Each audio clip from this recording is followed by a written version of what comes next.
My name is Kara Edwards, and I voice Goten and Videl, and also, therefore, Gotenks in Dragon Ball Z.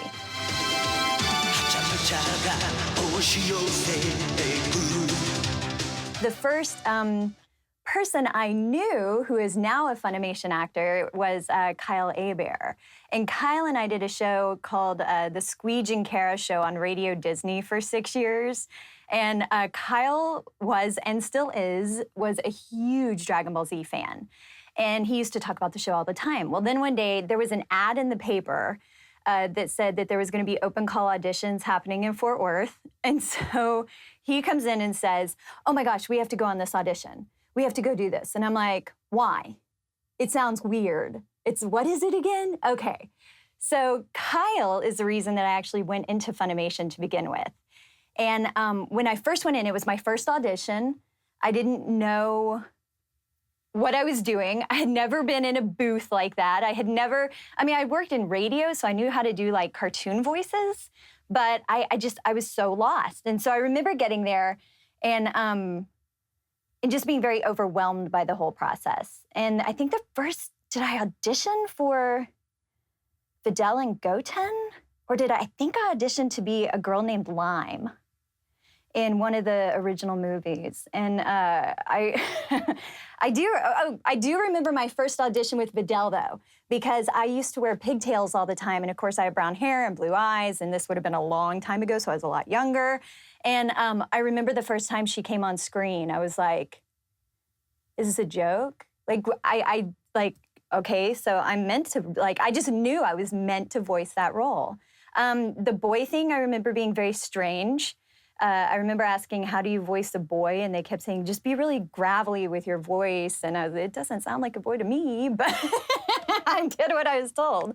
I remember getting the call that I had gotten these parts.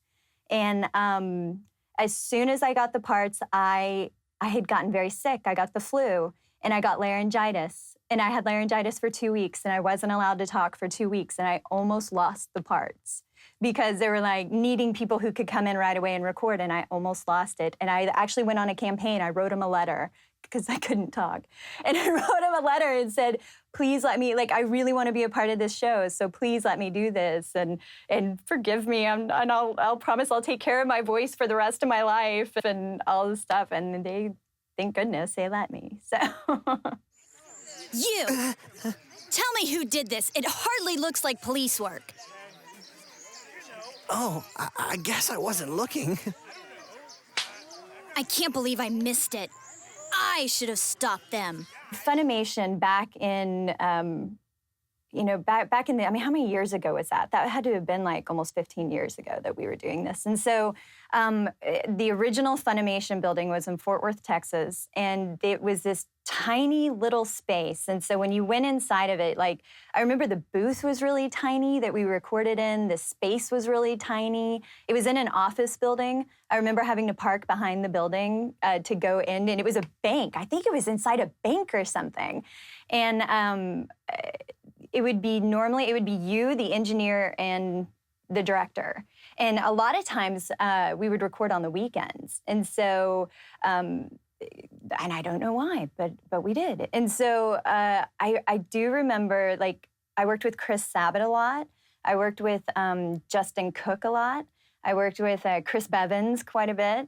And it was a very slow process because back then we were still working on tape. And so now everything is digital.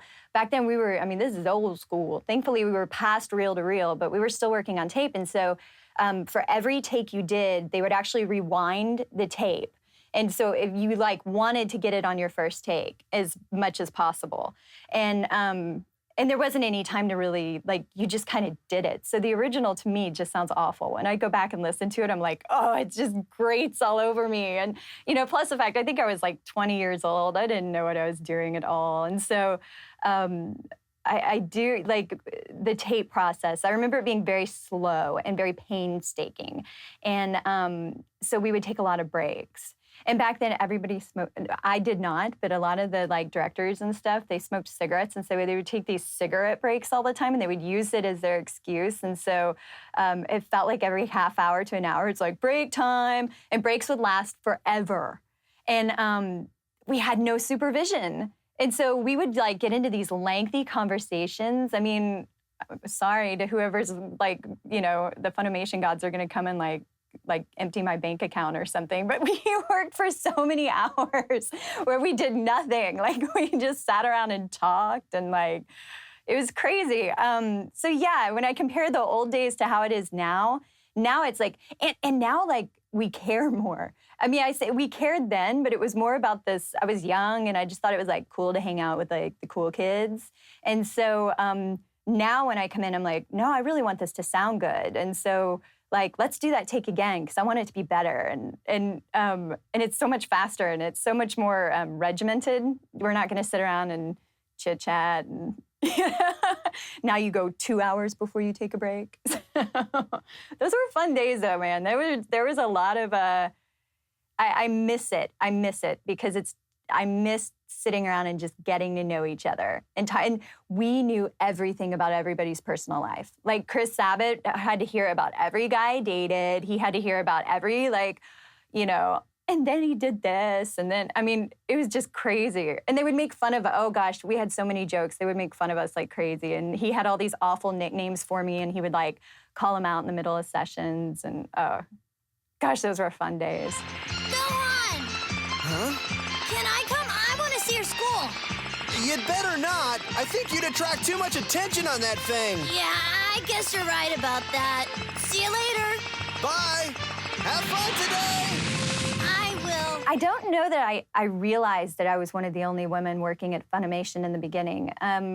Because the actors don't ever work together, you're by yourself, so you're really just with your engineer and director, and if there's someone else in the building, which, I mean, back then, Dragon Ball Z was pretty much the only thing we were doing. I remember it was a big deal when we started doing Yu Yu Hakusho, because now all of a sudden we had 2 different shows going at the same time. So for a long time, it was just Dragon Ball Z. And so there would be very few people in the building recording. And I don't know that I was aware that, the females coming in to do these different roles was, kind of a big deal. And in voiceover in general, it's a boys' club. There's men get so many more opportunities for work than women do. And I guess maybe throughout my life, my ability to kind of have to go in there and fight for roles and maybe did stem from back then, but I just wasn't even aware of it. It didn't, now that I look back and realize, like, that's crazy. I was, one of the first women, but actually one of the first, like, people. We didn't have hardly any actors back then. And so, you kind of did everything. Like, we would do the show, and then we would have to stop and, okay, and now you're going to be the little girl that's in the audience screaming, and now you're going to be, like, you had to do everything because we had to fill the space. And so, it's something it's such an honor for me to have been able to do that, and I get it. I get what a big deal that is, and I'm so, so proud to have been a part of all of that. Oh, good morning. My name's Gohan. Nice to meet you. Ooh, look at him, Vidal. He's a cutie. Huh? That's weird. He looks familiar. There's a big transition between doing radio and doing voiceover. I was in radio for 11 years. I worked 6 years at Radio Disney, had a show there. I had 5 years of a morning show in Charlotte, North Carolina, that I was a part of. And because I was doing voiceover the entire time I was in radio, especially at Disney, there was no distinction between the two for me, because I was a character on the radio. It was the Squeege and Kara show, and we were live on board our intergalactic boombox orbiting the Earth at 500 miles, and I was this little character. We met with aliens every weekend, and so switching over to do a commercial or do a cartoon, it didn't feel that different for me. When I got into morning radio, that's a whole different ballgame. Now I'm Kara Edwards, and I'm on the radio, and I'm not a character. I'm myself, and I'm talking about bad dates that I've been on, and I'm talking about crazy things that are happening in my life, and it's very personal. It's a very revealing thing to do morning radio. And you have no secrets, and people know who you are, and you're getting recognized when you're out eating dinner with your friends, and you have to be on point at all times. And so big difference between when you go from radio to voiceover. I see every script as, how does this script affect me as a person, and what in me makes me the best one to read this script. And so I do the same thing with the characters. Is I'm not coming in there to voice a 7-year-old little boy. I'm voicing the 7-year-old little boy inside of me.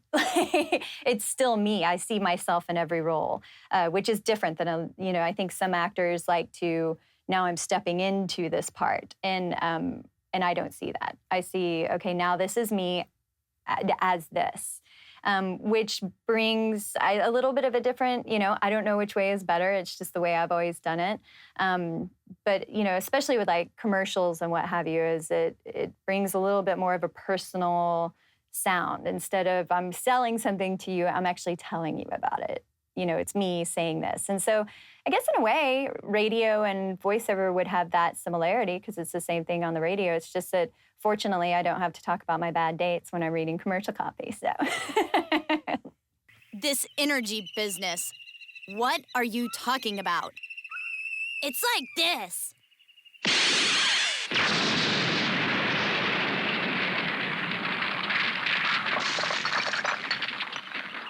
Yeah, it's like that. I see. Well, I'm very lucky in that I get to, because I voice two very different characters in Dragon Ball Z, and I love them so individually. For Goten, I love the fact you cannot be in a bad mood while recording Goten. He's gonna make me laugh. Every single time, something he's gonna say or something he's gonna do is gonna be completely hilarious and crazy. Recording him is fun because I just get to be silly and you can. Chris Sabat's direction to me always was sound more drunk, because Goten is instead of talking, he could just say a sentence like this, but that's not Goten. So instead, he's gonna kind of slur it all out, and he has this kind of drunk quality to him. He's just fun. My favorite episode with Goten is he and Trunks are flying, and I can't remember where they're going, but Trunks needs to take a bathroom break. And so they land, and they're using the restroom, and Goten decides to start spelling his name on a tree. And so I remember that as a G-O, like having to spell that out and having to ask, what does a 7-year-old little boy sound like when he's doing that? So I remember recording it. Was hilarious. And it's just he's just funny. Like, I love the dynamic between him and Trunks. And I love when he gets giddy about his family and his dad. And he just always makes me smile. Huh? So you mean you like short hair on girls, Gohan? I've never really thought about it.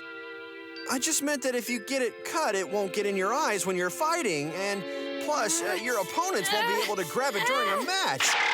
And also, Why don't you just stay out of my hair and leave me alone, you big jerk?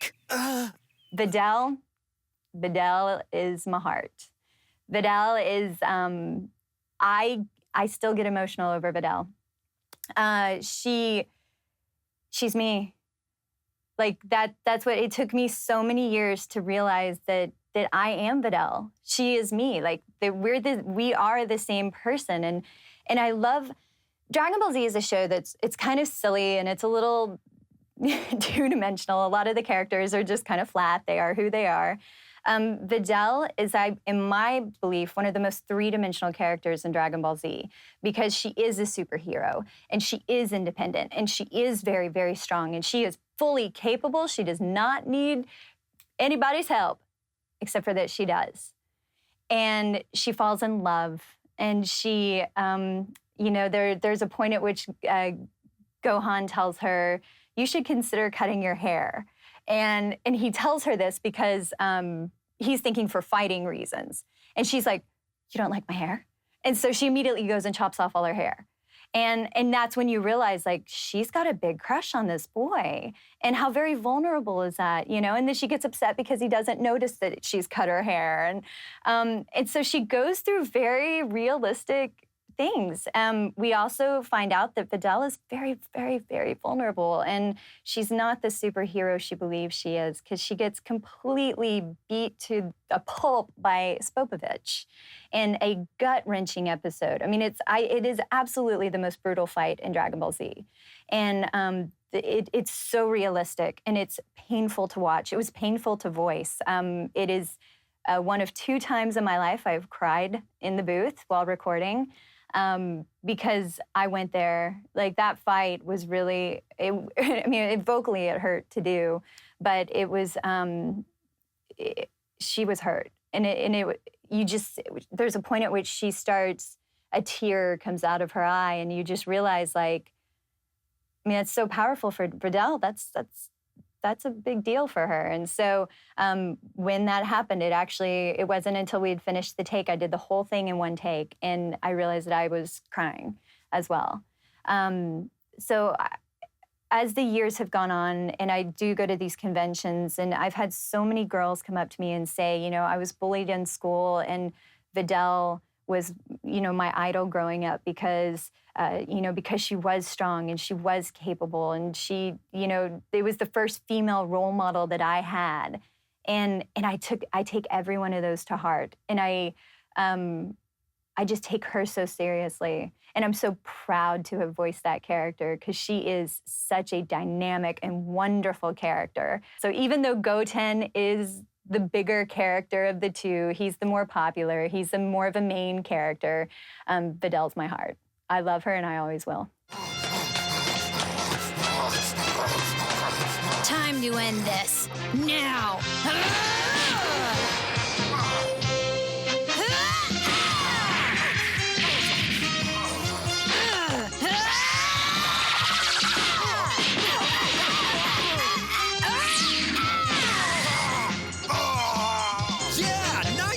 Last year, I was invited out to Animazement in Raleigh, North Carolina, which is a convention that I have been to a whole bunch of times because I used to live in North Carolina.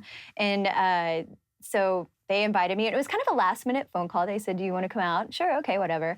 And I didn't find out until the day before I was leaving to go on the trip that they had invited the entire original Japanese cast of Dragon Ball Z, which was like a life's dream of mine. So we're talking the voice of Videl, the voice of Goten, Goku, Gohan, Go Everything.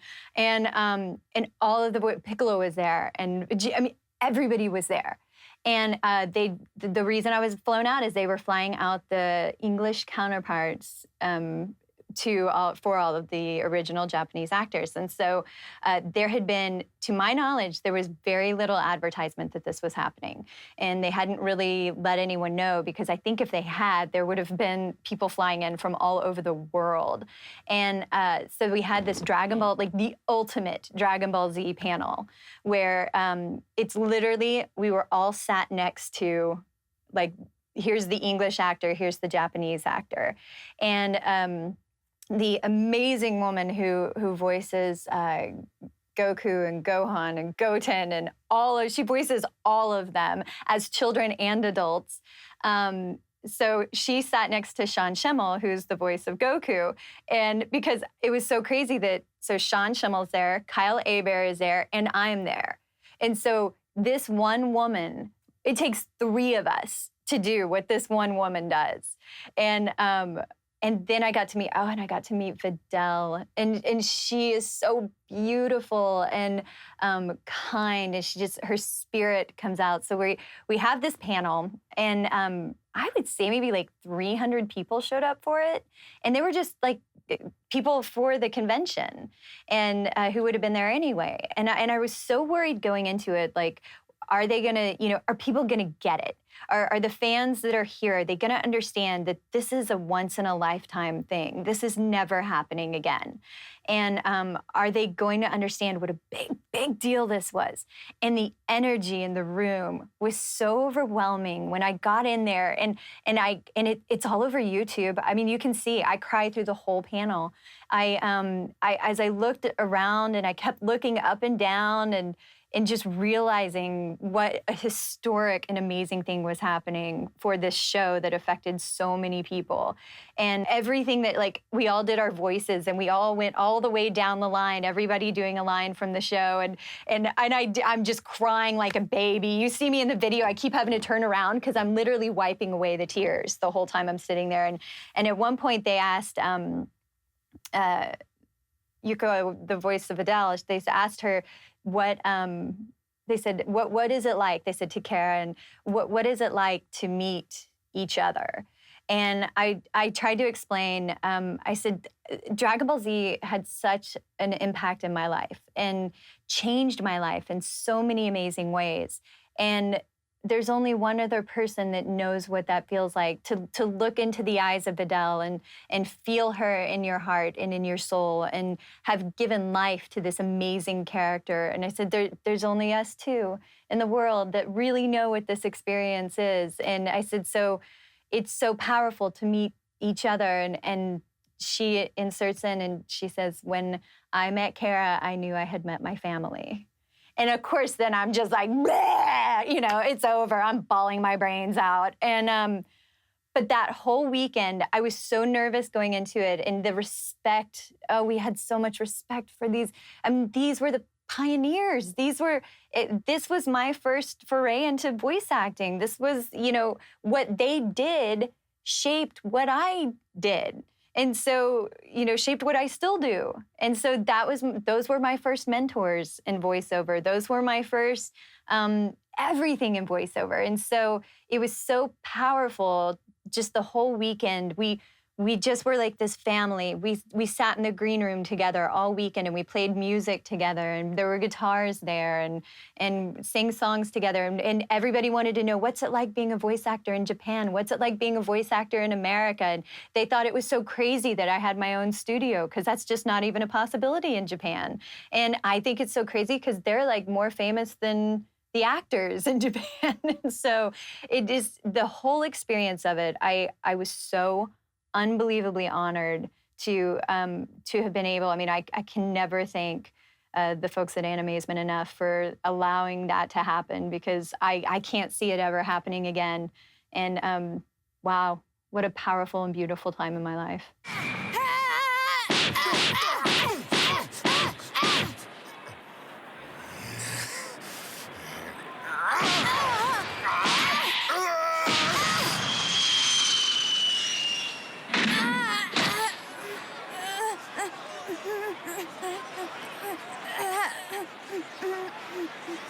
Vidal's hit the ground hard! Let's hope that she can get up!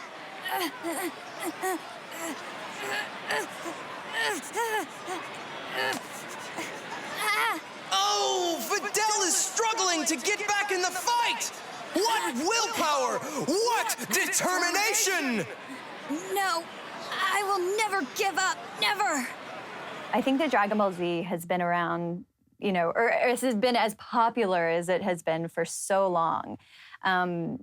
Because there are so many themes that run throughout the show that, even though, okay, I get it, there's nothing real life about this show. There are no planets, when people die, they don't just go to otherworld, they actually die. So I get that there's things that aren't realistic. And yet when you look at the core, and of course I've seen the show, but I can only speak from my character's viewpoint, but there is, everybody was a child at some point. And so Goten and Trunks are hilarious. And their little adventures. What child doesn't wish that they could fly or wish that they could, combine together with their friends to be a superhero and, fuse together?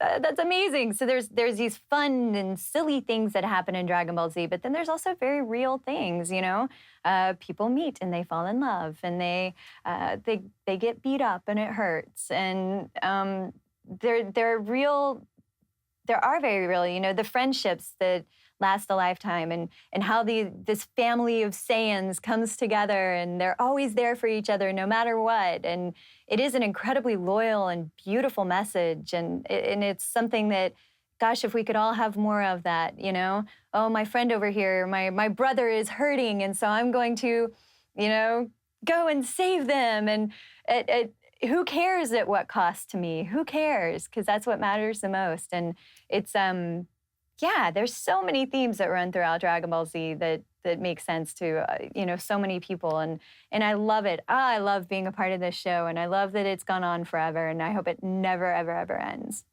This is so good. And you're planning to marry this girl? Hey! So does this mean that Vidal's gonna be my new sister? I have no idea what you guys are talking about! Thank you to the fans. Thank you to Funimation. Thank you to Chris Sabat for seeing something in a very young girl that had never done a cartoon in her life, for casting me in these roles, and for allowing me to, all these years, still be a part of it, and still do video games, and still go to conventions and meet the fans, and all of the amazing, I mean, it has literally changed my life. My entire life is different because of Dragon Ball Z and what it brought into my life. And the biggest thank you in the world to the fans, because if it weren't for the fans, this would have been a show that was on the air for a couple of years and would have just been canceled and died off. And instead, it's still going strong, and that's amazing. And for every single person that I get to meet and has a kind word, it's so very special. I really do take that with me every single time. And yeah, biggest thank you to the fans, biggest thank you to Funimation, and for all of the friendships that I've made, and for all of these amazing things that I've gotten to do. I'm grateful beyond words.